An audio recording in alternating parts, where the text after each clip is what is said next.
And now, a word from Sealund and Associates Corporation on serious games.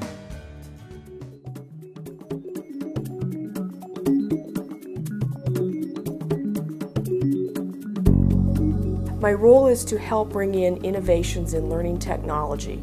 We spend a lot of time focusing on instructional design because we really firmly believe that technology and content without instructional design doesn't get the job done nearly as well as when you apply the principles of instructional design.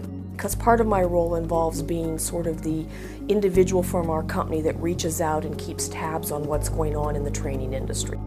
Most of the corporations out there are finding that the labor force that they have coming in are individuals that have been very seriously involved in gaming through their leisure times. We began to see that there was a lot of credence to the idea of bringing gaming into the corporate environment because that was a way that was known to reach some of the younger labor force that was starting to move into the corporations as well.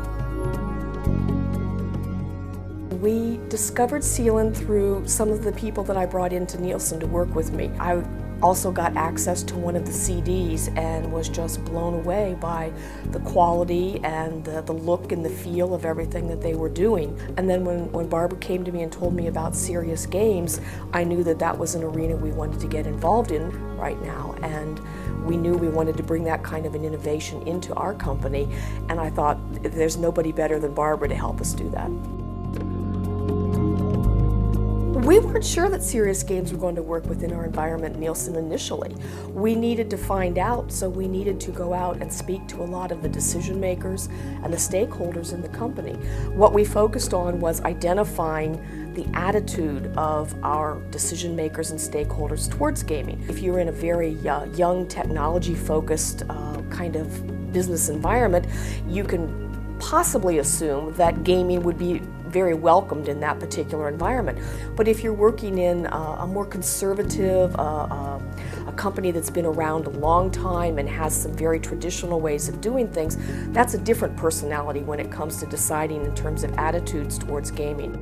And then we began cultivating the relationships with both of those groups so that one could help the other see the benefits of gaming and that we could begin to figure out how to position the idea of bringing gaming into the company in a way that maybe those individuals that were a little bit more conservative or a little bit more unsure about the success of gaming in a corporation could see it in small steps.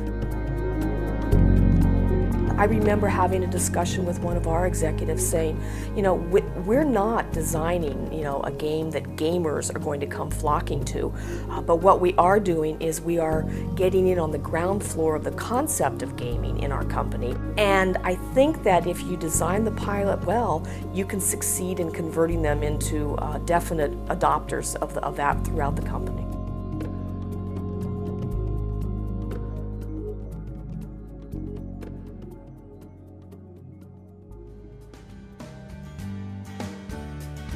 You've been listening to a podcast presented by Sealund and Associates Corporation.